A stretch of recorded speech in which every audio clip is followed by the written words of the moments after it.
Graças a paz, irmãos. Vamos abrir as nossas Bíblias na carta de Paulo aos Gálatas, capítulo número 3. Carta de Paulo aos Gálatas, capítulo 3. Nós vamos ler do versículo 6 ao versículo número 14.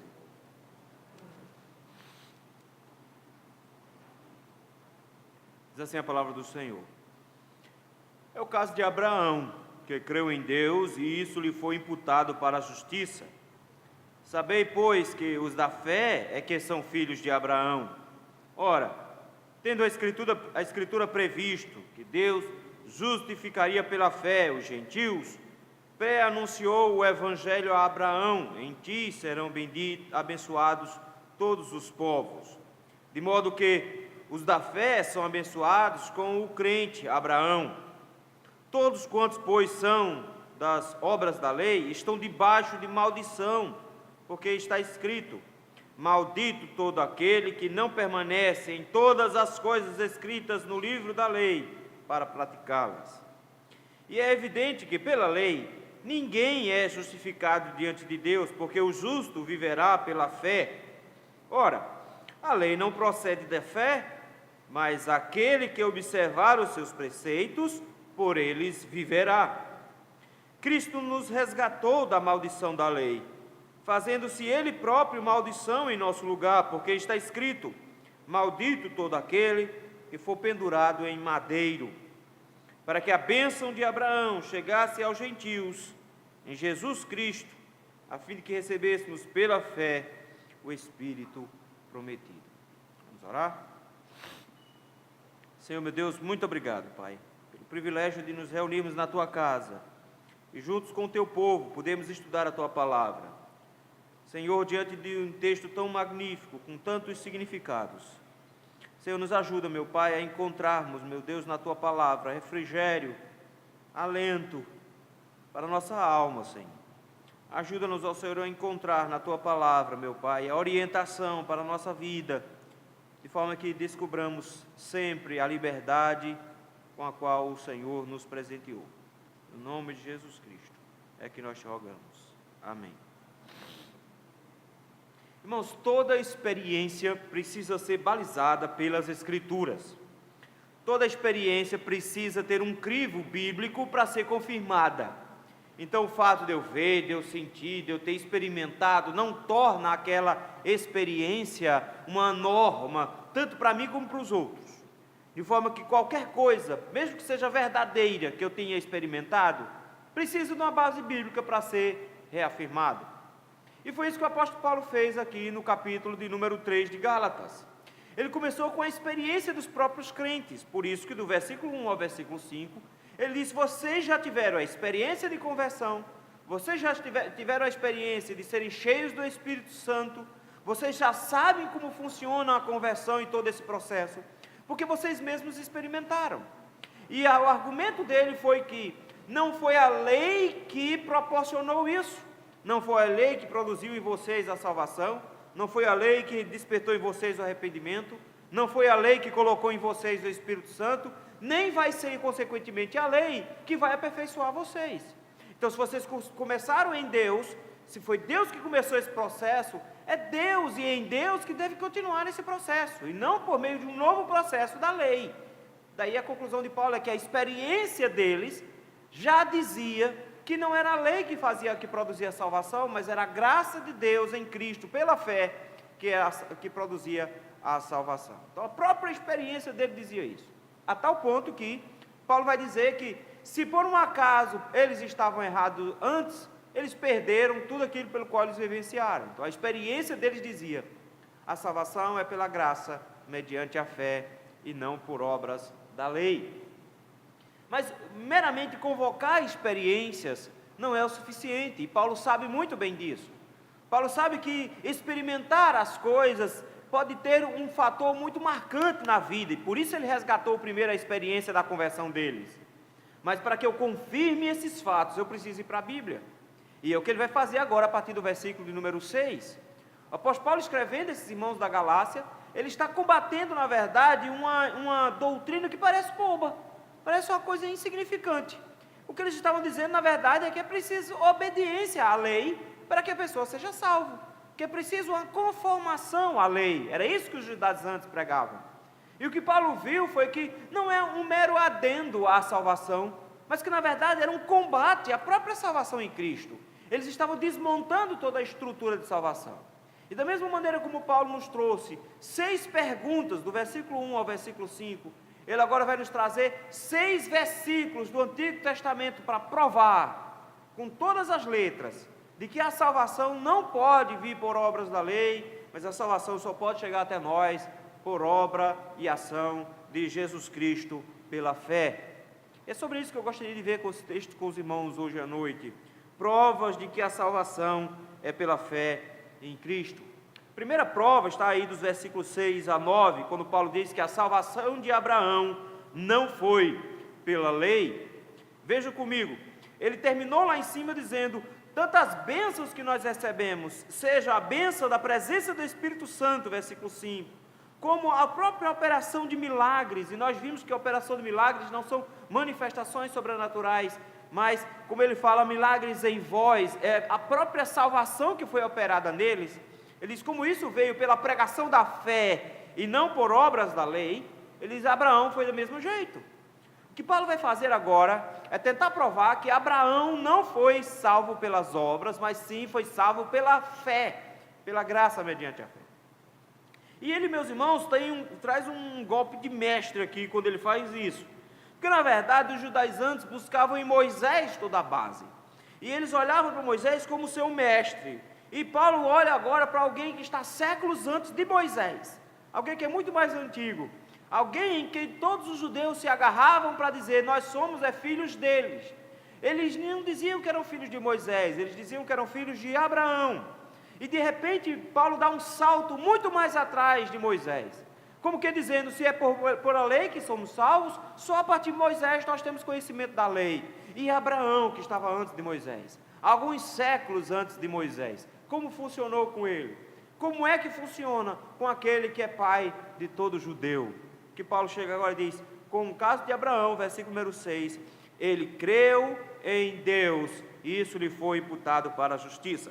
O que ele faz aqui, na verdade, é resgatar Gênesis capítulo 15, versículo 6. O que aconteceu lá, na verdade, é que Abraão já estava velho, 90 anos de idade.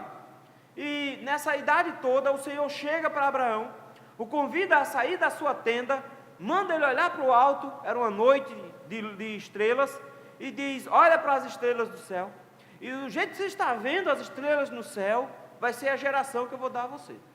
Você vai ter tantos filhos quanto as estrelas do céu, quanto as areia da praia. O problema é que Abraão já é velho, a sua mulher é velha, ela é estéril, ele nunca teve um filho, não tem nenhuma expectativa disso, não tem como ele ter filhos. E o texto nos diz simplesmente que quando Deus fez uma promessa a Abraão, de que ele teria uma descendência numerosa, de repente diz que ele creu na promessa de Deus. A única coisa que Abraão fez foi confiou na palavra que Deus deu. Deus disse que ele ia ter uma grande família, ele chega e diz, eu acredito nisso. E essa crença que ele teve na promessa de Deus, o texto nos diz que isso lhe foi imputado para justiça. Que isso foi colocado nele, acrescido a ele, como sendo algo que o faria agora ser considerado um justo. E isso é que é especial, porque primeiro Deus fez uma promessa, e é impressionante porque os paralelos que existem entre o que Paulo fala aqui, e o que ele falou, por exemplo, no início do capítulo 3, são enormes, porque essa promessa que Deus fez a Abraão, não foi uma promessa sem ilustração. De repente, Abraão tinha diante dos seus olhos, as estrelas do céu, para dizer, sua geração será desse tamanho. E foi isso que Paulo disse que ele fez entre eles, entre os Gálatas. Paulo disse que expôs, versículo número 1, expôs a Cristo crucificado diante dos olhos deles. Ou seja, eles viram a Jesus Cristo crucificado, eles também viram. E de repente, dentro dessa visão, dessa promessa que é ilustrada, ele diz agora que ele creu em Deus. Abraão creu em Deus contra todas as promessas possíveis, contra todas as expectativas possíveis. Um homem velho que não tinha mais condição de ter filho, ele creu na promessa do Senhor. E contra todas as probabilidades, os irmãos da Galácia também creram na salvação. Eles não tinham nada em suas mãos para que pudessem ser salvos. Eles simplesmente creram que, olhando para a cruz do Calvário, que olhando a Cristo crucificado, os seus pecados estavam sendo pagos naquela cruz, e eles estavam sendo perdoados. E o simples fato de Abraão ter crido, o texto nos diz que isso foi reconhecido para ele como uma justiça. Ele foi considerado justo naquele instante. Da mesma maneira, os Gálatas. Da mesma maneira como eles, olhando para a cruz de Cristo, exposto na pregação do apóstolo Paulo, crendo na promessa de salvação, não tendo nada contra que corroborasse com isso, ao crer nessa promessa, eles também foram declarados justos diante de Deus. A palavra usada aqui em Gálatas para imputado é a mesma ideia de Gênesis 15, versículo número 6. Mas não só aqui. Essa palavra vai se repetir, por exemplo, em Romanos, capítulo 4, versículos 11. Depois, a partir do versículo 22, o apóstolo Paulo vai trabalhar mais esse conceito. Basicamente, o que ele está colocando é que a palavra diz literalmente, foi creditado na conta de alguém. Então, o princípio aqui por trás é que a justiça de Deus foi creditado na conta de Abraão. É isso que ele está dizendo. Que quando Abraão creu, Deus depositou na conta dele justiça. E o mais bonito nisso tudo é que não só a justiça foi depositada, mas como todo o saldo devedor que ele possuía por causa do seu pecado foi quitado também. Então ele não só tem o crédito de justiça, como ele tem o perdão da sua dívida, porque toda a sua dívida é repassada para outra conta. Esse é o princípio aqui. O que existiu na verdade foi uma troca de contas. Enquanto Abraão estava negativo, Deus agora transfere a dívida de Abraão para Jesus Cristo e acrescenta todo o saldo positivo que Jesus possuía na conta de Abraão. Essa transação bancária que Deus faz é somente porque Abraão creu numa promessa quando tudo ao seu redor dizia o contrário. É por isso, meus irmãos, que uma vez justificados, nós não podemos mais ser condenados. É por isso que uma vez crendo em Cristo, o próprio Jesus disse que não entraria em juízo. Nós não podemos ser condenados porque nós não devemos mais nada. Não existe mais dívida. Todo o escrito de dívida que havia contra nós foi rasgado e encravado na cruz. Toda a nossa conta foi paga, não por nós, mas foi paga por Cristo. Essa justiça que foi imputada a Abraão, na verdade não foi uma justiça de terceiros, foi a justiça do próprio Jesus Cristo, que foi creditada na conta dele no momento que ele creu. É por isso mesmo, meus irmãos, que por mais que se orgulhem os judeus de dizer que são filhos de Abraão, que são parentes de Abraão, a Bíblia já nos tinha garantido o fato de que eles não deveriam se gabar disso. João Batista disse isso quando eles o procuravam para serem batizados. Ele disse que eles não deveriam se gabar de serem filhos de Abraão, porque na verdade Deus não buscava uma descendência física de Abraão, mas uma descendência espiritual. Mateus capítulo 3, versículo 9. O próprio Jesus disse isso, que havia uma descendência de Abraão, que era espiritual, eram filhos espirituais. João capítulo 8, versículo de 33 a 47. E o grande princípio então aqui por trás é que Deus possui filhos descendentes de Abraão, mas que não nasceram necessariamente de Abraão. Então não é por linhagem direta. E aí tem uma frase que é famosa, mesmo sendo anônima. Ele diz uma coisa interessante, ele diz: Deus não tem netos. Nós não nos confiamos no parentesco de pais crentes para acharmos que somos salvos. Se seu pai é crente, que bênção, ele vai para o céu, isso não significa que você vai. Se confiar que Abraão foi, para achar que isso traz alguma justiça, não trazia justiça sobre os judeus. Daí então o apóstolo Paulo chega agora e diz: vocês precisam entender, versículo número 7, que pois os da fé é que são filhos de Abraão. Paulo chega e diz com todas as letras: filho de Abraão não é quem nasce da descendência de Abraão, mas é quem tem o mesmo princípio da crença de Abraão. Esse princípio da crença é o que nos torna também hoje nós, gentios, também filhos de Abraão. A promessa que Deus fez a Abraão, de que ele teria filhos tão numerosos quanto as estrelas dos céus, incluíam você e eu. Nós estávamos naquela conta, nós estávamos contados entre as estrelas, nós também somos filhos de Abraão, mesmo não sendo descendentes de judeus. O motivo é simples, porque todos aqueles que creem como Abraão se tornam filhos do crente Abraão. Como é que ele coloca agora isso? Paulo está dizendo, olha o que uns judaizantes estão fazendo com vocês. Eles estão pegando agora, chegando para vocês que são gentios, e dizendo para que vocês consigam ir para o céu, vocês têm que se tornar judeus, têm que fazer a circuncisão, para que vocês, se tornando judeus, se tornem filhos de Abraão, e se tornando filhos de Abraão, vocês possam ir para o céu. Na verdade, o que acontece é que Deus já tinha prefigurado que não haveria necessidade, afinal de contas, quando Deus salvou Abraão, quando Deus justificou Abraão, ele fez isso por causa da fé, e duas coisas são importantes aqui. Primeira, Abraão ainda não tinha sido circuncidado. Deus fez isso antes de Abraão ser circuncidado. Ele diz, então não foi por causa da circuncisão de Abraão, não foi por causa de uma obediência de Abraão, pelo contrário, foi simplesmente porque Abraão confiou numa promessa. Segundo, não existia lei, Deus não ainda tinha dado a lei veio somente pela mão de Moisés, séculos depois. Então Abraão não possuía as regras da lei para andar por cima dela.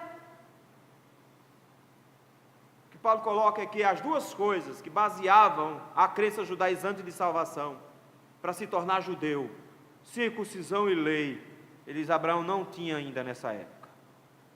E como Abraão não tinha, a única coisa que nos torna filhos de Abraão é aquilo que Abraão tinha e que nós temos também. Todos aqueles que creem se tornam filhos de Abraão. E se você é um gentio, diz o apóstolo Paulo, não se preocupe, esse sempre foi o projeto de Deus. O projeto de Deus nunca foi vocês se tornarem judeus para daí se tornarem cristãos. O projeto de Deus sempre foi, quando vocês crescem como Abraão creu, vocês seriam justificados como Abraão foi. Versículo de número 8. Paulo arrasta agora os termos lá de trás. Ele traz agora Gênesis capítulo 12, no momento que o Senhor está chamando Abraão, e ele usa essa expressão, que em ti serão benditas todos os povos, em ti serão benditas todas as nações, em ti serão benditas todas as tribos, e a gente fica pensando que tipo de bênção é essa, como funcionam essas bênçãos. É tanto que existe uma maldição implícita, abençoarei os que te abençoarem, e amaldiçoarei os que te amaldiçoarem.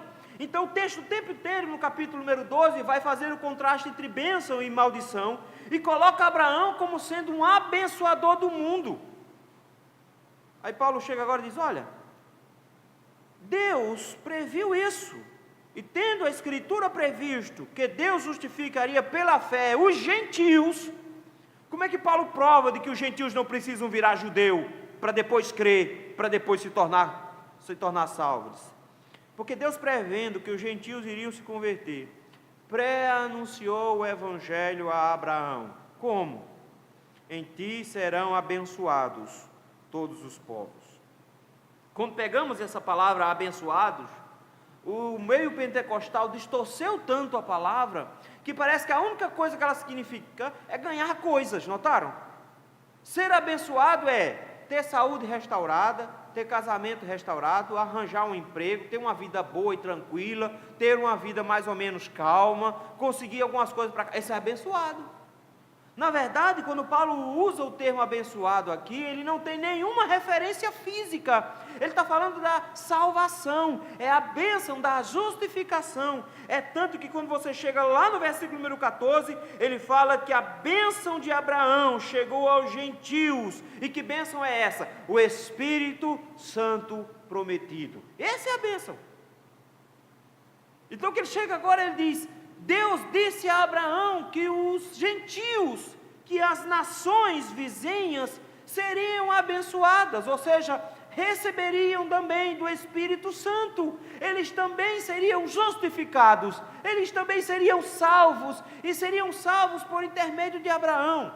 E aqui não é só o princípio de que por meio de Abraão veio a semente de Jesus Cristo, nós vamos ver isso, Paulo vai falar sobre isso mais tarde. Mas não só isso, é o fato que com a crença de Abraão, o caminho é aberto para que todo gentio que também crê, se tornará, como Abraão, um justificado. Paulo diz, Deus já tinha dito isso a Abraão, quando ele disse que em Abraão, todas as nações seriam abençoadas. Ele estava dizendo que em Abraão, quem cresce como Abraão, seria também, como Abraão, justificado. É por isso que ele conclui no versículo 9, dizendo exatamente isso. De modo que os da fé, os que creem, são abençoados com o crente Abraão. Que bênção Abraão recebeu? Ele foi justificado quando creu. O que bênção nós recebemos quando cremos? A mesma bênção de Abraão, nós também somos justificados. O argumento que o apóstolo Paulo usa, meus irmãos, como prova de que a nossa salvação é pela fé em Cristo, é que se nem com Abraão funcionou diferente, por que com os irmãos da Galácia deveria ser diferente? A crença em Jesus Cristo é a única coisa necessária para a nossa salvação, para nos tornarmos justos, para termos em nossa conta depositada a justiça de Cristo. A única coisa que nos é necessária é crer na promessa de Jesus Cristo. Crê no Senhor Jesus e será salvo tu e tua casa. Quem crê em mim, disse Jesus, ainda que esteja morto, viverá. É esse o princípio que ele coloca. Crê no Senhor Jesus Cristo. Crê na promessa que Ele nos fez, que todos aqueles que confiarem nele para a sua salvação, têm a sua salvação garantida, têm sua justificação garantida, têm sua dívida completamente paga e têm os créditos necessários para ir para o céu, depositados em sua conta espiritual. É só isso que nós precisamos, crer em Jesus Cristo. Foi assim com Abraão. Paulo diz, ainda é do mesmo jeito. Isso é importante porque às vezes as pessoas dizem que, não, Deus é o Deus de ontem, hoje, sempre, mas parece que na cabeça deles Deus vai mudando de jeito de fazer à medida que o tempo vai passando. Dispensacionalistas fazem isso o tempo inteiro. Não foi assim que Deus fez com Israel, não foi assim que Deus fez nesse outro período, é assim que Deus faz agora com a igreja. Paulo chega e diz, não, a salvação sempre se processou do mesmo jeito. Abraão foi salvo, não de uma maneira diferente. Abraão foi salvo do jeito que eu e vocês somos salvos. Ele tinha uma promessa, ele creu na promessa, Deus imputou a justiça nele, ele se tornou um salvo. Nós fazemos a mesma coisa. Ele nos deu uma promessa, nós cremos na promessa, ele nos imputa a justiça, nós somos também salvos. A segunda prova que a salvação é pela fé em Cristo é que Paulo diz, a salvação não pode ser pela lei, versículos de 10 em diante. Paulo já provou que Abraão não foi salvo pelas obras da lei, porque afinal de contas a lei nem tinha sido entregue ainda por meio de Moisés. Paulo já provou que não houve nenhuma obra da parte de Abraão para que ele pudesse ser salvo. A única coisa que ele fez foi crer, e quando ele creu, isso lhe foi imputado por justiça. Mas Paulo agora quer provar, meus irmãos, de que o papel da lei é muito diferente do papel da fé, que está aí dos versículos 6 a 9.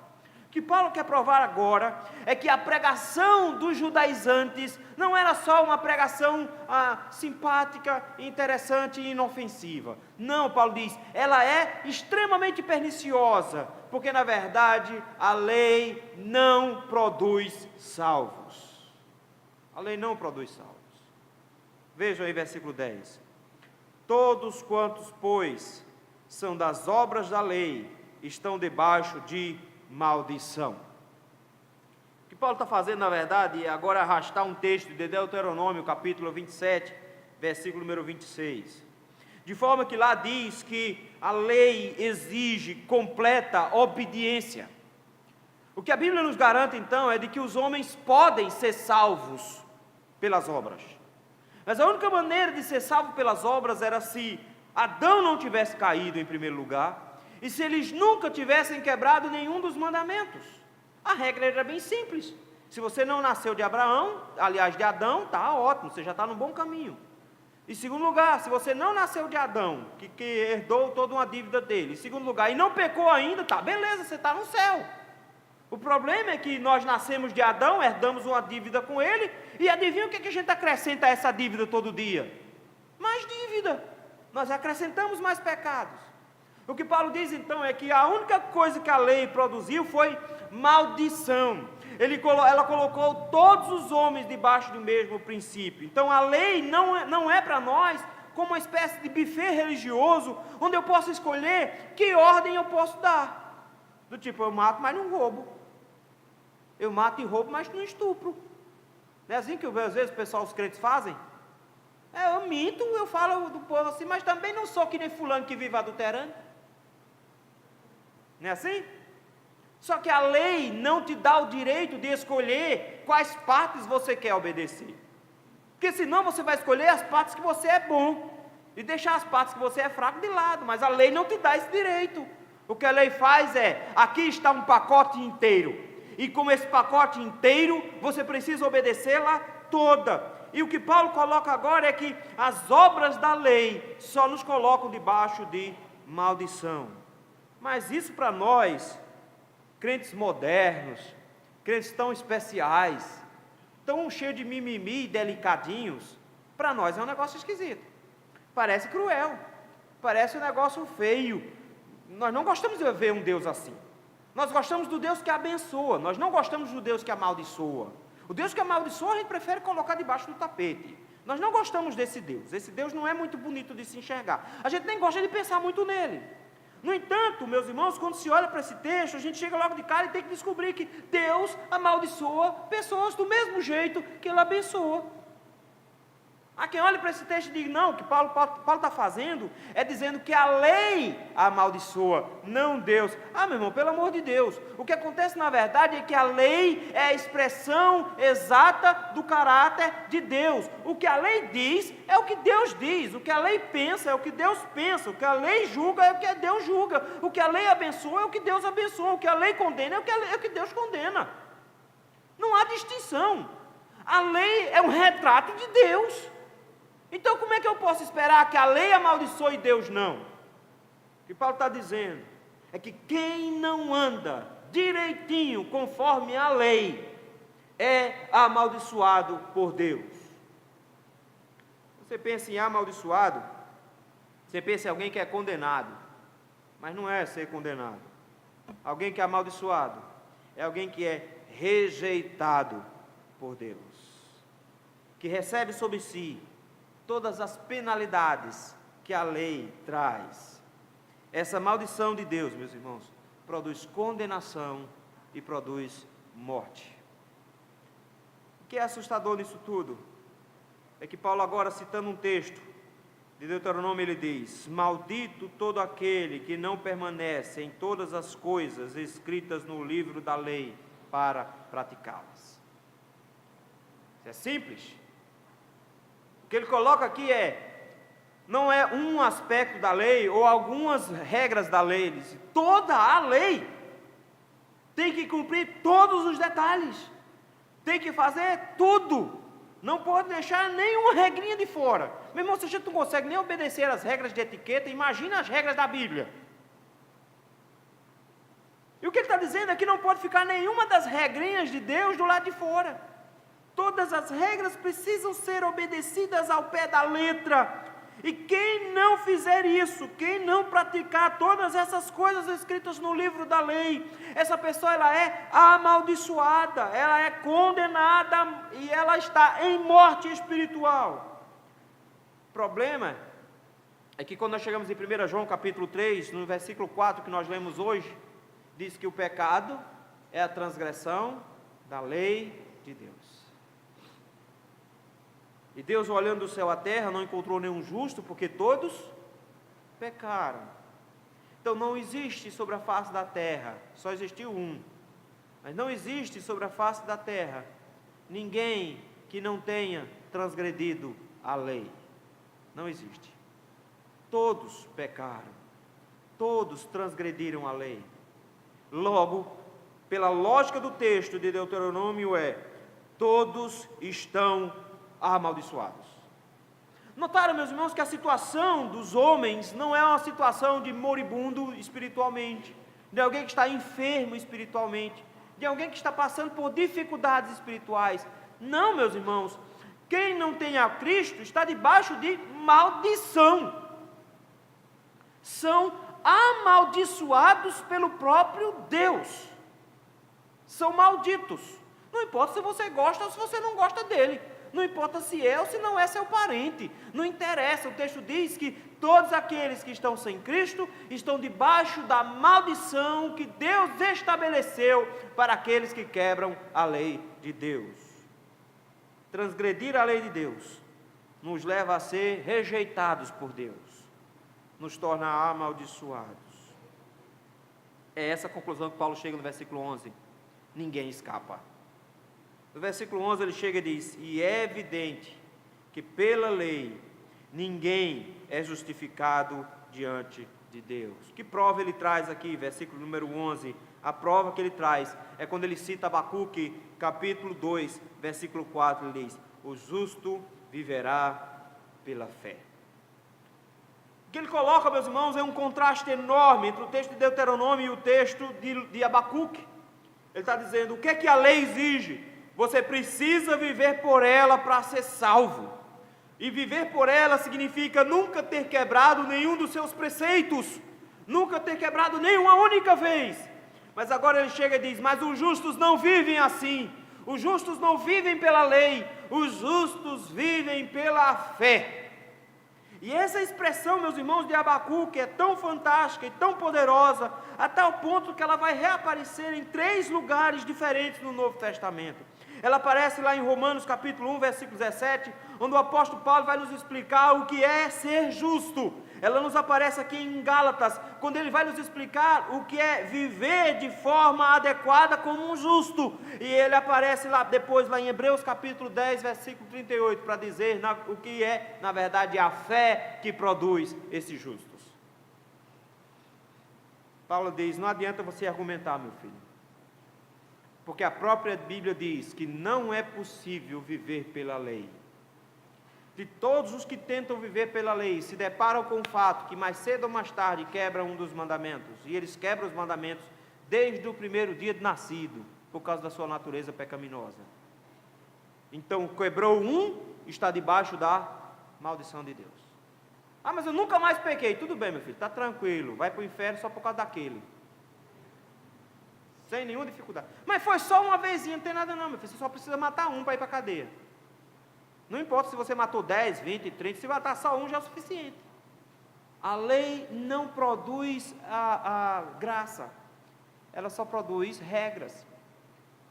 Paulo diz: é assim que a lei diz: quem quer viver pela lei, viva sem quebrar nenhum dos mandamentos. É impossível isso. Por isso mesmo ele diz: não é assim que os justos vivem. Os justos vivem pela fé. Os justos vivem pela fé. Olha para o texto, meus irmãos.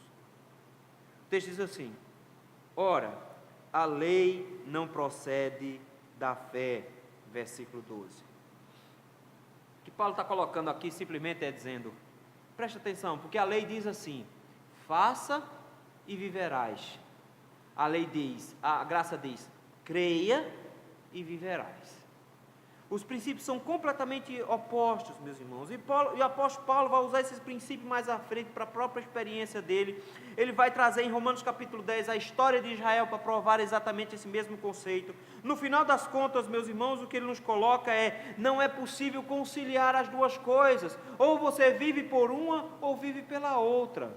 Ou você confia na promessa que Jesus Cristo fez, ou confia na pessoa boa que você é. Não dá para ser as duas coisas. Paulo diz: aqueles que se confiam nas qualidades que possuem, precisam lembrar do texto, versículo número 12, de Levítico capítulo 18, versículo 5.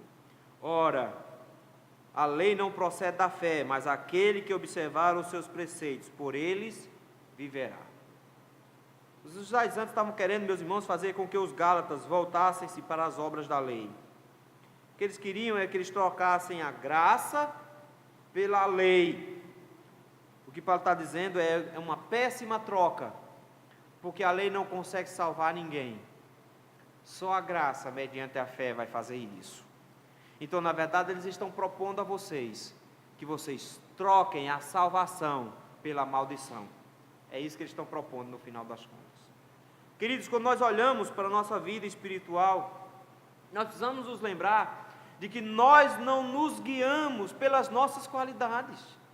Nós não nos guiamos pelas pessoas boas que somos. Mas eu sou um bom vizinho, sou um bom pai, sou uma boa mãe. Nós não nos guiamos pelas qualidades que nós possuímos. Eu sou generoso, eu sou amoroso, eu sou cuidadoso. Nós não nos guiamos pelas coisas que nós fazemos. Eu dou esmola, eu não adultero, eu não vivo por aí falando mal dos outros. O princípio bíblico é que nós não nos guiamos pela lei para a nossa salvação. Nós não confiamos no que fazemos ou deixamos de fazer. Nós olhamos somente para Jesus Cristo. E é na fé que nós possuímos nele que a maldição é quebrada. A maldição da lei está sobre todos aqueles que querem ir para o céu, porque são pessoas boas. E o que a Bíblia nos garante é: ninguém vai ser salvo pela lei. A salvação não pode vir pela lei. Terceira prova que Paulo dá de que a salvação é pela fé em Cristo é que a salvação é da maldição da lei. Paulo nos colocou numa enrascada até o versículo 12. Ele diz que quem não vive pela lei está amaldiçoado. E esse é um problema, porque a única coisa que a lei faz é nos condenar. Porque ela, de forma muito dura, vai mostrar que nós quebramos. E o único mandamento quebrado é inferno na certa. Não tem para onde correr. Mas de repente Paulo chega agora e diz: Deus nos providenciou uma saída para tudo isso. E aí então agora Paulo vai encerrar esse argumento, apontando para a única saída possível, versículos 13 e 14. Cristo nos resgatou da maldição da lei. Que ele coloca agora de repente, eu preciso lembrar de que quando a gente já nasce amaldiçoado. Nós já nascemos debaixo da maldição da lei. Ah, pastor, mas o bebê não pecou nenhuma vez ainda. O problema do bebê é de quem ele nasceu.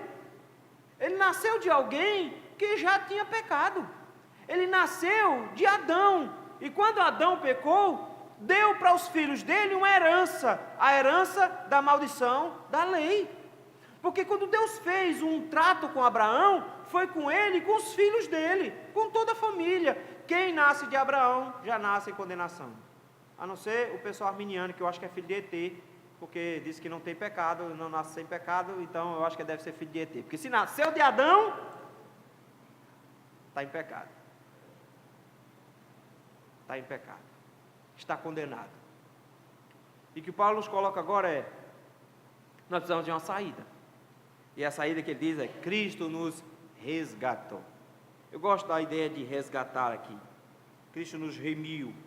Porque a palavra usada para resgatar aqui, meus irmãos, é de alguém que foi comprado, era escravo, foi comprado para ser solto, para ser libertado. O que Paulo está dizendo é que Cristo nos comprou. Nós éramos escravos, amaldiçoados. Nós fomos comprados pelo sangue de Jesus Cristo para sermos libertados. Era essa a nossa condição, escravos espirituais da lei. E Paulo chega agora e diz: não, meu irmão, nós somos livres agora. A maldição da lei não está mais sobre nós, porque Cristo nos comprou dela, nos retirou dela. E como Ele fez isso? Quando Ele depositou em nossa conta espiritual o pagamento pela nossa dívida e o crédito necessário para irmos para o céu. Foi Deus que fez isso em Cristo. Foi tudo feito por Ele. Não tem nada nosso. Nem o processo de sairmos do inferno, nem o processo de chegarmos para o céu. Nenhum desses dois processos foram operados por nós. Todos eles foram operados na cruz do Calvário, quando o sangue de Cristo foi derramado para que eu fosse remido dos meus pecados. Quando o sangue de Cristo foi derramado para que a justiça dele fosse colocada em mim. Cristo nos resgatou da maldição da lei. O problema é que o apóstolo Paulo diz o método usado. Aí o negócio fica confuso. Como é que Cristo nos resgatou da maldição da lei? Paulo diz, se tornando maldito em nosso lugar. Não havia outro jeito, meus irmãos. Não havia outra maneira. Só tem um jeito de se pagar uma dívida.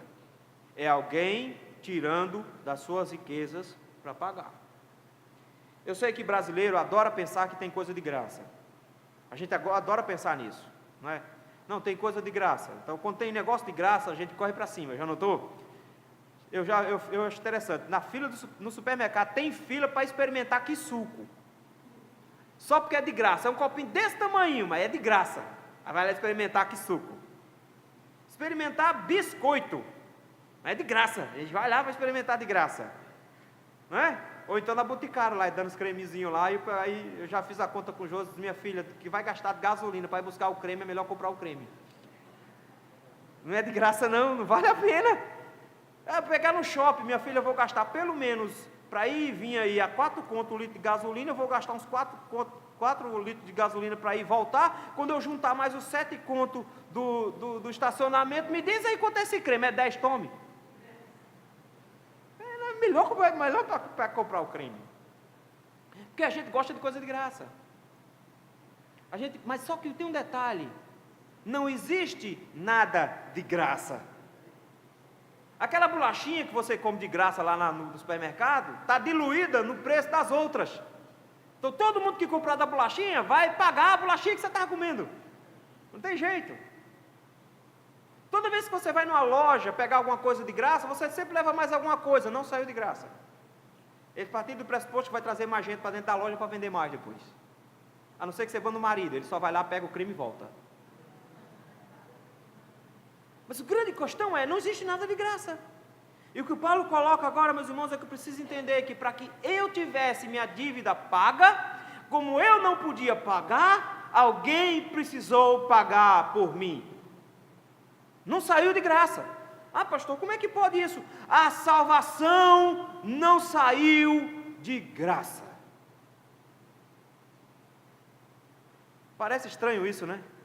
Porque a gente escuta o tempo todo da salvação é de graça, de graça. É de graça para você, que não precisou fazer nada. Mas ela não saiu de graça, porque ela precisou ser paga por alguém. E foi o próprio Jesus Cristo que pagou a minha dívida. É por isso que é tão absurdo um crente não perdoar. Ah não, eu perdoo, mas não quero mais conversa, eu perdoo, mas não quero mais relacionamento. Eu digo, que Deus faça o mesmo contigo, irmão. Porque com a medida com que perdoardes, você tem que esperar que o Senhor te perdoe também. Porque foi assim que Ele ensinou no Pai Nosso, perdoa as nossas dívidas, assim como nós perdoamos aos nossos devedores. Foi essa a regra que Ele estabeleceu. Então nesse negócio, eu perdoo, mas não esqueço. Ok, que Deus faça a mesma coisa contigo. Que Ele nunca esqueça, Ele perdoe você, mas nunca te esqueça do que você fez. Mas o princípio então é que Deus perdoou. Como é que Ele perdoou? Ele perdoou porque foi satisfeito. Ele perdoou porque a dívida foi quitada. A única diferença é que eu não quitei. Alguém quitou para mim. O que ele está dizendo é que Cristo se fez maldição. Porque quando eu nasci, eu era um maldito. A lei me tornou maldito. E Cristo assumiu o meu lugar. Se tornou maldito no meu lugar. Como é que Cristo se tornou maldito? E aí agora deixa os judeus com o cabelo em pé. Porque na verdade os judeus não tinham outros métodos de morte. Parece cruéis, mas não era esse. O método de execução entre os judeus era apedrejamento. E quando alguém era muito mau e era apresentado como um amaldiçoado, eles penduravam essa pessoa numa árvore. Era isso que se fazia. Então, enforcados se incluíam nesse pendurar no madeiro do versículo 13, que na verdade é uma citação de Deuteronômio capítulo 21, versículo 23. Esse texto aqui então nos mostra que todo aquele que fosse pendurado no madeiro era amaldiçoado.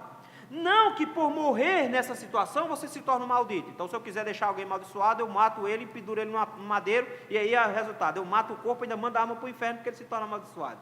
Não é essa a ideia, mas que isso era um símbolo, era um sinal de que Deus tinha abandonado essa pessoa, de que Deus tinha rejeitado essa pessoa. Então a pessoa pendurada no madeiro era um sinal de que ela estava sendo rejeitada por Deus.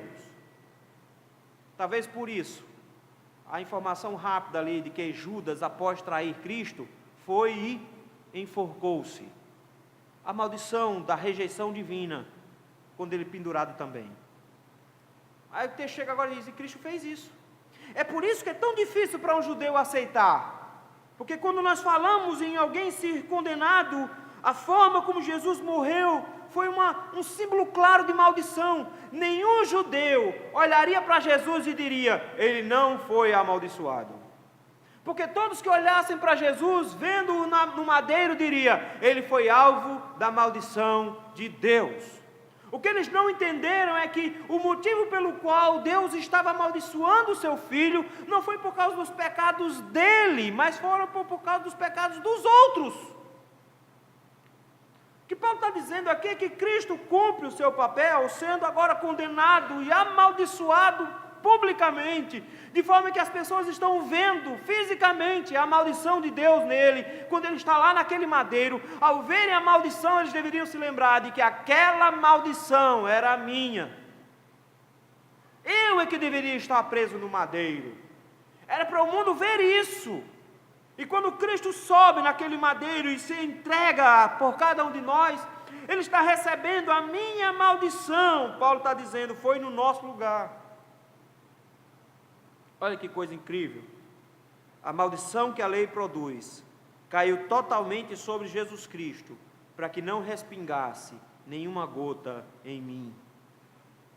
Foi isso que ele fez. E por isso mesmo, Paulo diz, é por isso que nós somos abençoados.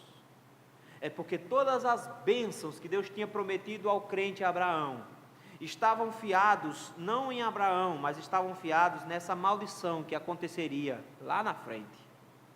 Estavam fiados no fato de que Cristo morreria mais na frente. Olha que bonito, meus irmãos, é que todos os crentes do Antigo Testamento foram salvos pela graça mediante a fé. E o que eles criam era que Cristo viria e morreria, pagando a dívida deles. E todos os que creram nisso, todos os que esperaram e confiaram nessa promessa, receberam em Cristo o perdão dos seus pecados antecipados. E todos nós olhamos agora para o passado, e olhamos a morte de Cristo na cruz realizada, e temos a mesma promessa de que se nós confiarmos nele, os nossos pecados também são perdoados. Então, enquanto os crentes do Antigo Testamento criam na promessa da vinda, nós cremos na promessa que ele já veio e que vai voltar. Nós ainda temos as mesmas promessas, as mesmas palavras, e nos juntamos aos crentes do Antigo Testamento, nos alegrando com o fato de que na cruz do Calvário, toda a maldição que havia sobre nós por causa da lei, foi toda aplicada em Jesus Cristo, para que a graça não se manifestasse em nós, e a justiça dele fosse imputada em nós, e nós nos tornássemos justos. Sabe o que é fantástico nisso tudo? É que agora eu recebo os lucros dessa bênção. Cristo, meus irmãos, uma vez crucificado, tem agora os benefícios dessa crucificação permanentes em cada um de nós. Eles se prolongam pelos séculos. É por isso mesmo, versículo 14, que Paulo diz, ele se fez maldito para que a bênção de Abraão chegasse aos gentios. Ele se fez maldito para que eu e você fôssemos abençoados, cumprindo a promessa de Gênesis capítulo 12. Foi isso que ele fez. Que a cruz do Calvário foi o cumprimento de Gênesis capítulo de número 12, versículo número 3. Que é lá que eu sou abençoado. Nota, queridos, que a grande bênção dos crentes é o fato de que Cristo morreu por eles. E de que a salvação foi comprada de forma definitiva por eles. E sabe o que é belo nisso? É que a justificação, meus irmãos, nos reatou um relacionamento com Deus no nível tal, que o autor aos Hebreus vai dizer que nos foi aberto o Santo dos Santos para a nossa entrada, que Cristo nos abriu um novo e vivo caminho, que eu e você temos acesso direto a Deus, e que Deus não nos trata com preconceito. Parou para pensar nisso? Você não chega na presença de Deus em oração como um filho de segunda classe. Você não chega para Deus em oração como um filhozinho bastardo. você entra na presença de Deus com a própria justiça de Cristo. Ele não contempla em você nenhum pecado, nem do que você fez, nem do que você faz agora, nem do que você fará no futuro. Ele contempla somente sangue. Ele só vê a justiça de Cristo. Não existe preconceito na maneira como Ele lida contigo. Ele nos adquiriu para a liberdade e nos garantiu a certeza de que nós nos tornamos filhos. Nós somos filhos de Abraão. Nós somos herdeiros das promessas de Deus. Que promessa? Versículo 12, versículo 14. Para que a bênção de Abraão chegasse aos gentios em Cristo, a fim de que recebêssemos pela fé o Espírito prometido. Nós somos restaurados, nós somos refeitos, nós somos nova criação. O Espírito Santo habita em nós. Promessa feita a Abraão, concretizada em nossos dias. Por meio de Cristo, todas as bênçãos espirituais nos foram garantidas. Por meio de Cristo, todas as riquezas dos céus nos foram entregues. Por meio de Cristo, todos os privilégios de morar com o Rei nos foram devolvidos. Por meio de Cristo, os privilégios da paternidade divina nos foram entregues. Nós nos tornamos filhos de Deus por causa de Cristo. A grande questão que Paulo levanta aqui é: viu? Não foi pela lei, porque alguém teve que pagar a lei para que eu fosse livre. Foi Jesus que fez isso. Então a lógica que eles deveriam lembrar rapidamente era: se eu não tomar posse da obra de Cristo, se eu não me apossar da obra de Cristo pela fé, eu não faço parte do grupo que deixou de ser maldito. Se eu estiver ainda tentando, me esforçando, como diz lá a cantora, pagando o preço para ir para o céu, ela não entendeu ainda que não é o que ela faz, mas é o que Cristo fez. Nós não somos salvos pelo que nós fazemos ou deixamos de fazer. Nós somos salvos porque nós cremos no que Cristo já fez. E o que Ele conquistou para nós não foi um acesso. O que Ele conquistou para nós foi tudo. Você não precisa de mais nada. Não tem mais nada que você possa fazer para ir para o céu. Não existe nenhuma partezinha que foi entregue na sua mão. Não existe nenhum detalhe da sua vida que precisa ser modificado para que você vá para o céu. A crença em Jesus Cristo é a única coisa necessária para a pessoa ser salva. Uma vez uma senhora veio para mim e disse: pastor, eu quero me tornar crente, mas eu tenho um problema, eu fumo, eu tenho dificuldade com ela. Eu disse: minha filha, minha irmã, deixa eu dizer para você, eu faço um monte de pecado muito pior. Eu tenho pecados piores do que fumar. Você não será salvo porque você parou de fumar. Você será salvo porque creu na promessa de Jesus Cristo de que iria te salvar.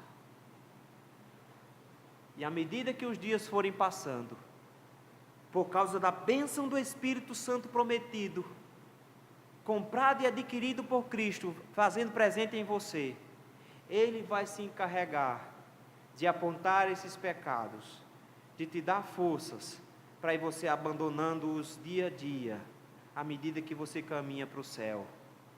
Mas você não precisa se tornar uma boa pessoa para se tornar salva. Você tem somente que crer em Jesus Cristo para se tornar um salvo. Precisamos nos lembrar disso todo dia, meus irmãos. Todo dia. Porque quantidade de página da Bíblia lida não é crédito para entrar no céu. Joelho de bode calejado não é crédito para entrar no céu. Livro de presença em culto não é crédito para entrar no céu. Carteira de ministro cheinha, toda escrita de ponta a ponta, não é crédito para entrar no céu. Quantidade de concílios, presbitérios e reuniões de sociedades internas não são créditos para entrar no céu. Ser uma boa pessoa, ser amado por todos os vizinhos, não ter um único inimigo, não é crédito para você ir para o céu. É bom que você seja assim. Mas a única maneira que nós temos para ir para o céu é por meio de Jesus Cristo. O apóstolo Paulo, meus irmãos, nos provou isso com todas as letras. Nos trouxe uma riqueza enorme de citações do Antigo Testamento para nos mostrar exatamente isso. Para nos mostrar, meus irmãos, que Abraão, que foi o nosso pai, não foi salvo pelas obras da lei. E que eu, como gentio, que não tenho parentesco judaico, pelo menos eu acho que não, posso me considerar um filho de Abraão porque creio como ele. E da mesma maneira como Abraão foi salvo milênios atrás, eu ainda hoje sou salvo pela mesma confiança, que eu não tenho nunca nada e nunca terei nada em que me agarrar, que o Senhor nunca vai te dar nenhuma medalhinha para você ficar segurando, que a única coisa que Ele te dá é uma promessa, e que você precisa se agarrar a essa promessa com toda a força. A única coisa que Ele diz é: crê no Senhor Jesus e serás salvos tu e a tua casa. A única promessa que você tem é: confie no Senhor Jesus, confie em Cristo, do mesmo jeito que Abraão confiou. Todos aqueles que crerem que a sua salvação foi adquirida em Cristo, já têm essa certeza hoje. Ah, pastor, mas veja só, eu não estou com muita certeza da minha salvação, porque minha vida está meio torta. Meu irmão, você está equivocado. A certeza da salvação não advém da vida que você possui, advém da sua fé em Cristo. Quando tudo estiver dando errado, quando você estiver tão triste que não consegue nem abrir os olhos, quando a depressão pegar o seu coração e você já faz 30 dias que não ora, quando você não consegue mais nem ler a Bíblia, de tantos pecados que estão sufocando sua mente, o seu coração, quando tudo estiver dizendo: está vendo, miserável, você vai para o inferno, você lembre: não vou não, porque eu ainda continuo confiando em Cristo, porque os meus pecados podem ser grandes, vermelhos como a escarlata, mas o sangue de Cristo os tornam alvos como a neve, e onde abundou o pecado, superabundou a graça. Que não importa quão pecador miserável eu me reconheça, não interessa quão profundo eu esteja, a graça de Cristo, ela nos alcança em qualquer lugar onde nós estivermos. Eu continuo crendo.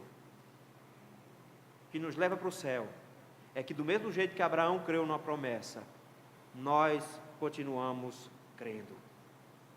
Não tenta se confiar nas coisas que você faz. Não tente se confiar na pessoa que você é, porque isso só traz maldição. Confiar nas obras da lei é um tiro no escuro, porque nos leva a confiar em algo que vai nos engolir mais tarde. Quem quiser viver pela lei, não pode quebrar um único mandamento. E precisamos dizer isso para os adventistas, que eles se confiam no sábado, mas fica quebrando o resto. Precisamos lembrá-los de que quem quer viver pela lei tem que viver completamente pela lei.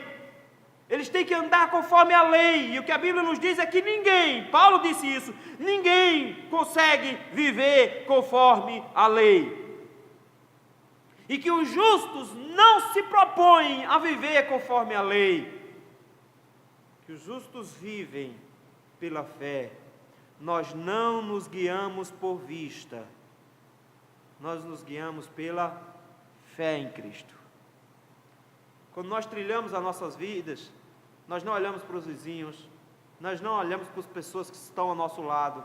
Eles não são o nosso parâmetro de comportamento, eles não são o nosso parâmetro de santidade, eles não são o nosso parâmetro de bom casamento. Os homens não são parâmetros para nós.